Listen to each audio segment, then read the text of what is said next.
far this morning. So give yourself just a little extra time and put your mind at ease. You can see how fast the traffic's flowing there on Dodge this morning. Plenty cold enough, nothing melted on its own. I tell you that. There were some salt trucks out this morning too, so maybe having to use that versus the brine when temperatures get down like this. We're at 19 right now with a feels like number of 7. So yeah, it's plenty cold.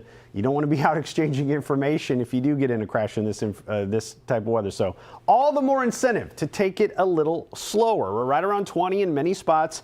17 in Fremont and Wahoo, a couple of the colder locations. A little wider view shows it gets even colder than that.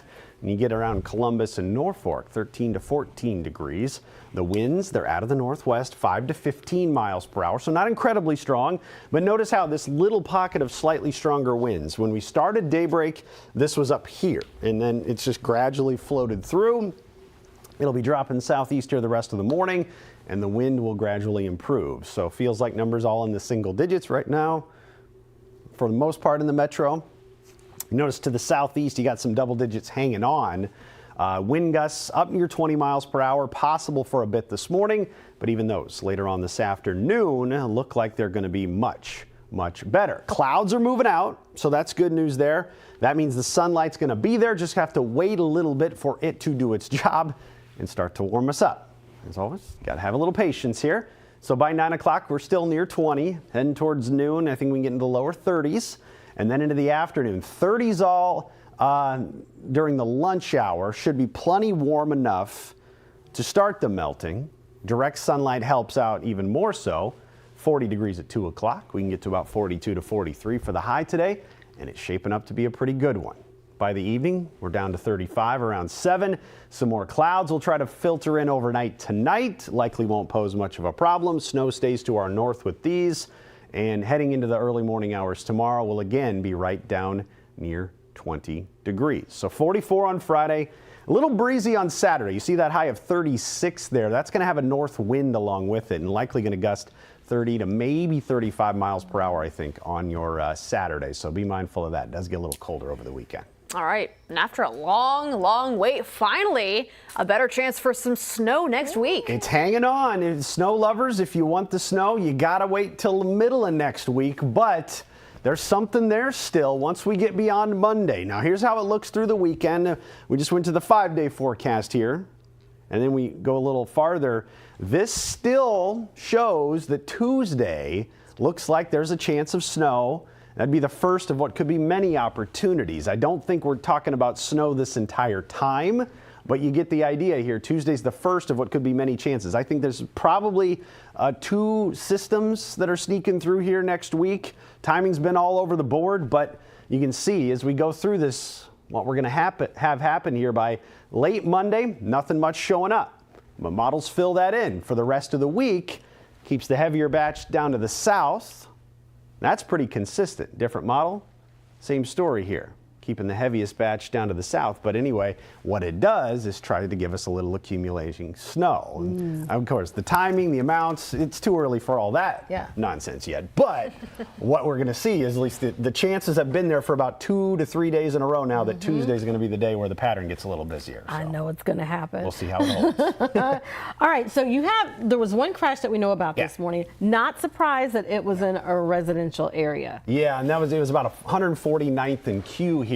So that was one of those things where they slid into a fire hydrant.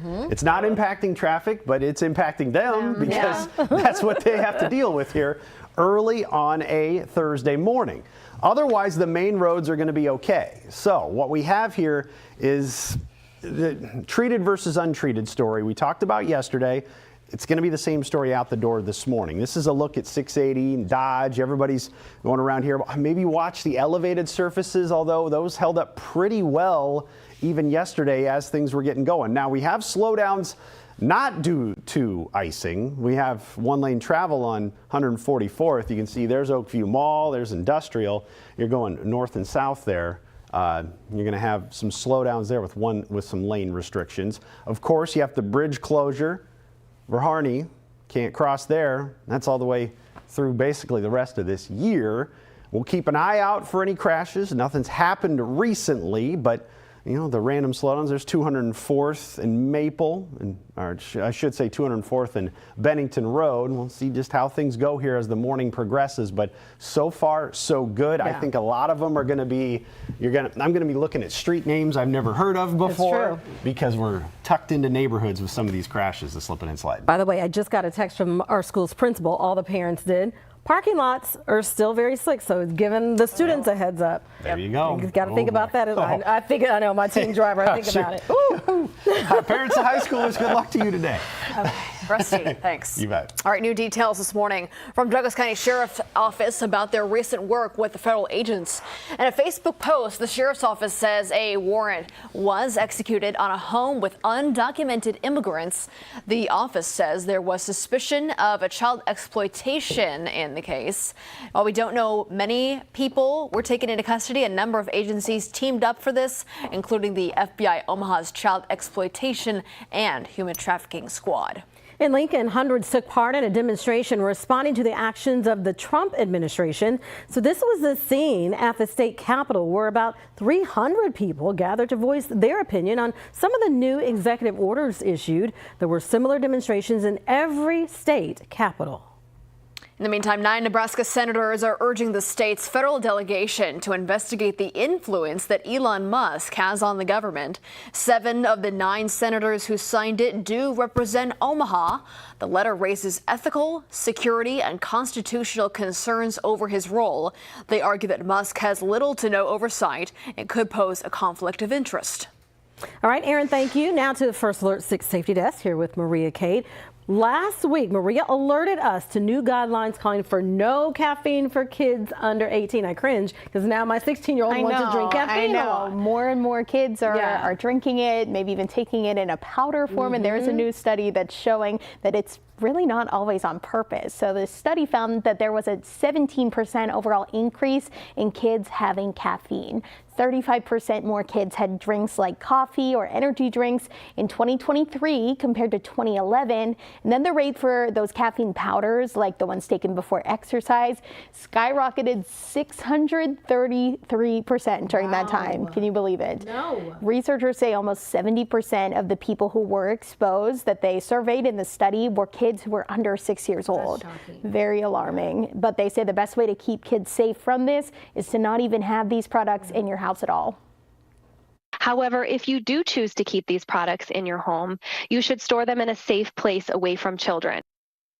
Really important. The researchers say that most of these exposures luckily were not linked to any major medical problems, but in the study there were about 22 patients who had seizures after having the caffeine, and then a few of them had to be taken to the hospital too. Wow. I don't keep it in the house, so that's now they find it anyway. All right, we're now to something a lot of people are looking forward to, and that's the Super Bowl, but we have to be very careful with this too. I know. Over the past couple of years, the biggest night in football, it's really become more and more digitized, and that means that fans are becoming more and more vulnerable to being scammed online, unfortunately.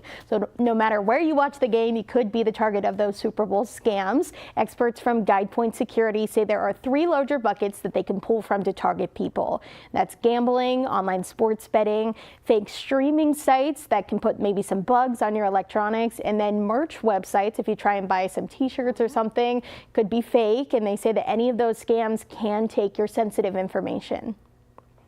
Scamming is a money game. You know, we see it in the holiday season because a lot of people are expecting packages. With the Super Bowl, a lot of it's around even ticketing.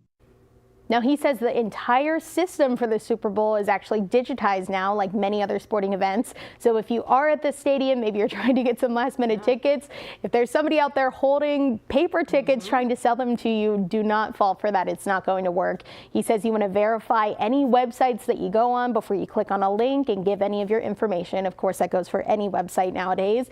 But if you do think that your information is stolen, you can go to the Internet Crime Complaint Center. That website's ic3.gov, and then you can file a complaint on there. You have to be so very careful with everything. You can never be too safe. All right, Maria Cade, good information this morning, always. This from the Safety Desk. Thank you, and we'll be right back.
All right, we're taking a live look outside, a beautiful look actually at the sun begins to rise here in the metro. It is a cold start to the morning.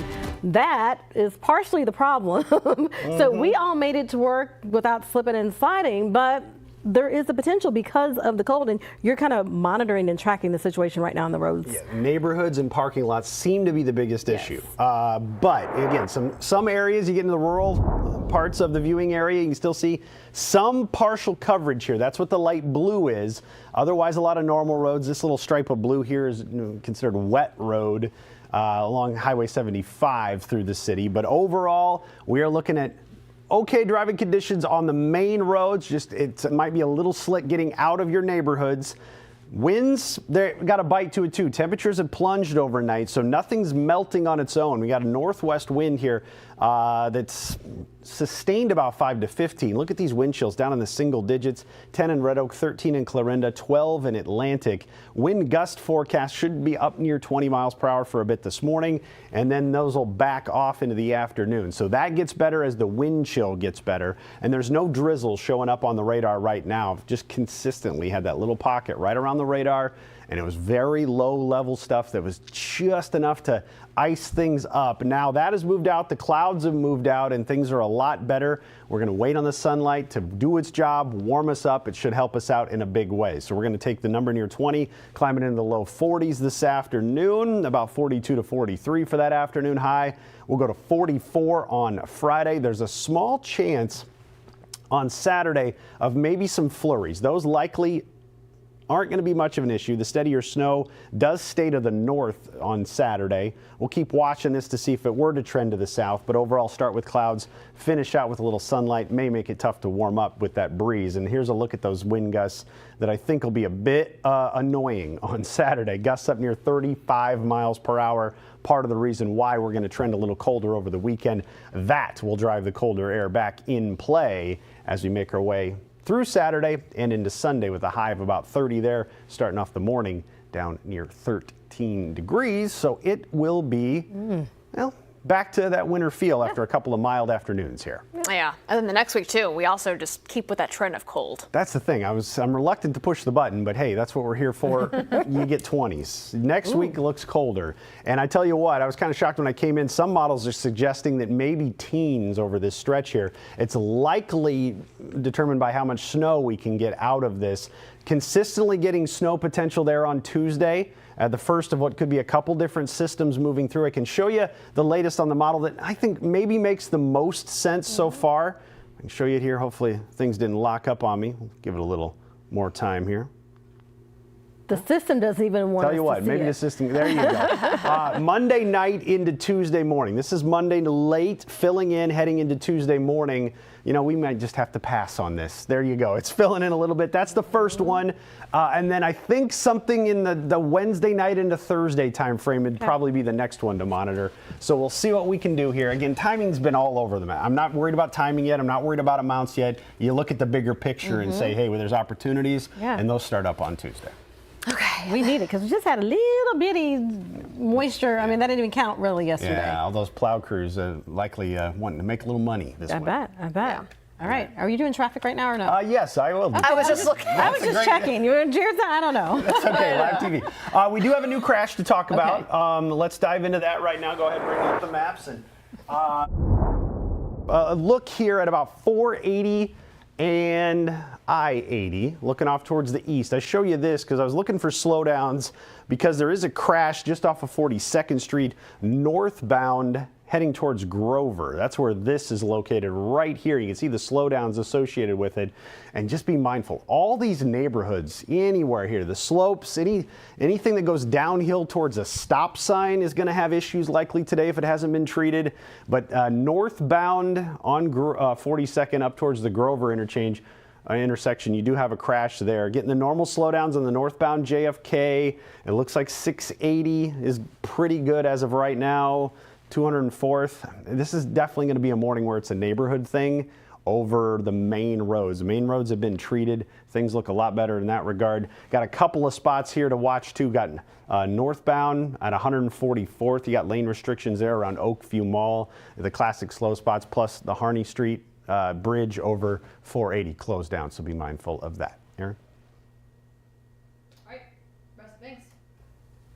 Thank you. All right, violated. That's how an Omaha man says he feels after watching a burglary of his neighborhood pub. Yeah, so take a look at this video. It's from Tiger Tom's Pub near 71st and Military. You can see a person with an umbrella trying to hide their face. You can also see them taking a crowbar to a cash box and then going to the back room and taking a small safe. And we spoke with the manager of another restaurant someone also burglarized. That manager says they were hit in a similar fashion a week before the burglary at Tiger Tom's. Both say it's becoming a trend they want to see stopped.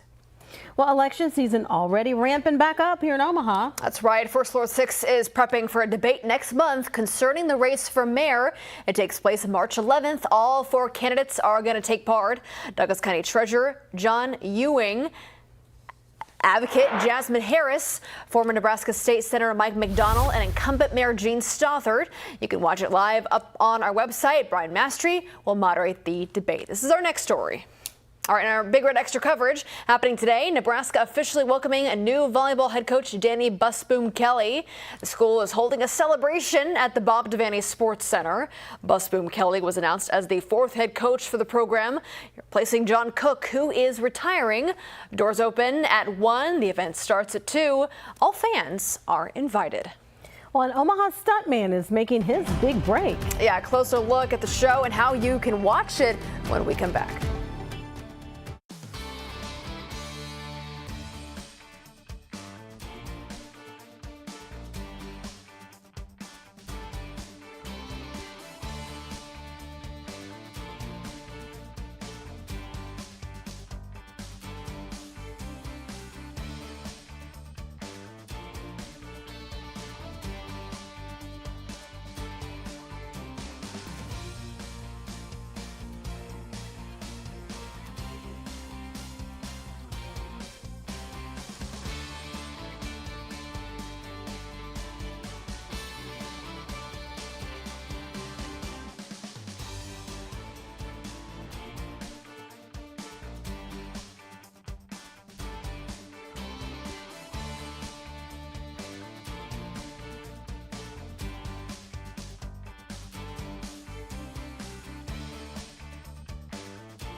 This is a big break for an Omaha teen right here on NBC. Yeah, Christos Triantafilo trains in martial arts and is a stuntman as part of a team in Chicago. So last night, Christos made his big screen debut on NBC's hit show, Chicago PD. Look at those skills, right?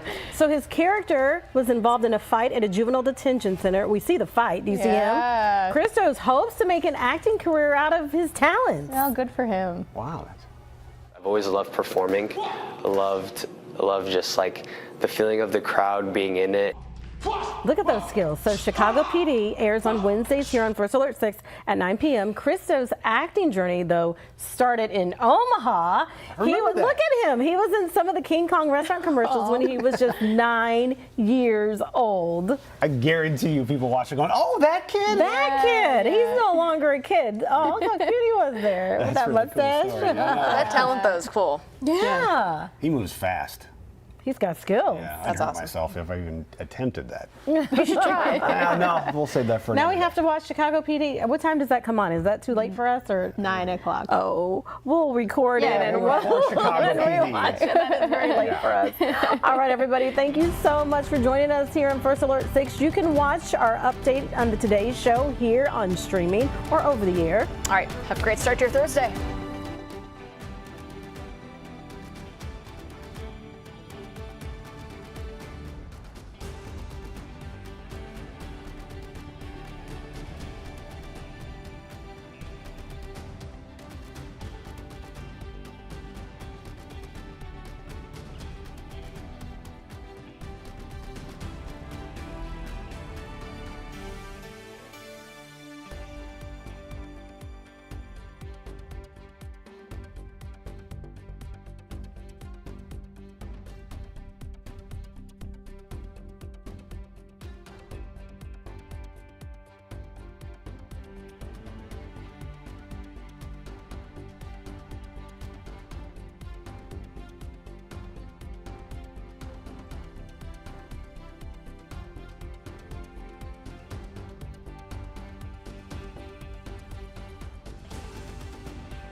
Live from WOWT, First Alert 6 starts now. Good Thursday morning, everybody. It is 7:26. I'm Cerise Cole. And I'm Erin Hartley. Could be some slick conditions outside this morning. We'll get a check in on traffic with Rusty. It's treated versus untreated roads. You got to watch out for some of the intersections. Getting out of your neighborhood is going to be maybe a little tougher. Driveway sidewalks are going to be a little slick. This is northbound 42nd approaching Grover. There's a crash in that intersection there. You can see the slowdowns on northbound 42nd, not impacting Interstate 80 traffic as of right now. You can see a little slower on the off ramp. We'll be watching that. Again, side streets getting out of your neighborhood, probably the biggest issue. You got the normal slowdowns, eastbound Dodge and northbound JFK that happened this time of the morning, but no new crashes to talk about as of right now. Let's get a look at the forecast, and out the door we're right around 20 degrees, so nothing melted on its own. Right around 20, Millard, Papillion, Omaha, Council Bluffs. Feels like numbers down in the single digits when you factor in that breeze. Yeah, it is not warm out there at all, and the wind chills will be in the single digits for at least another hour, maybe two, before they start to climb. Partly because the wind backs off during the day, which some of the gusts 15 to maybe 20 miles per hour this morning really back off even more into the afternoon. And, well, we're going to warm up. How about sunshine doing its job? We'll be melting whatever's left of that thin glaze of ice as we approach the lunch hour. We'll go to 42 to 43 for the afternoon high today. Should feel pretty good. First of 2 days that top out in the 40s. Erin? All four of Omaha's mayoral candidates will debate next month. It'll be March 11th. You can watch that live at our website. Our Brian Mastry will be the moderator. Well, it is 7:28, and we are back with another update for you in about 25 minutes. We'll see you then. Have a great day, everybody.